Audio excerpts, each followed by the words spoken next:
Ko'pchilik erkaklar va ayollar bir katta xatoni qaytaradi.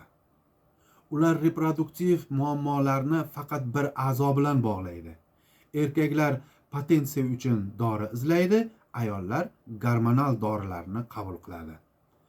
Ammo haqiqat shuki, agar qon aylanish buzilgan bo'lsa, asab charchagan bo'lsa va gormonal muvozanat izdan chiqqan bo'lsa, bunday muammolarni hech qanday dori-darmon bilan to'liq hal qilish mumkin emas.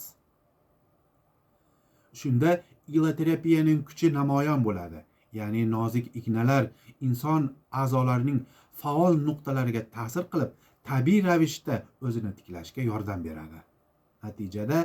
Natijada kichik chanoqdagi qon aylanish sistemasi yaxshilanadi, asab tinchlanadi, gormonal muvozanat izga tushadi va eng asosiysi inson o'zini o'zi davolash qobiliyatini faollashtiradi.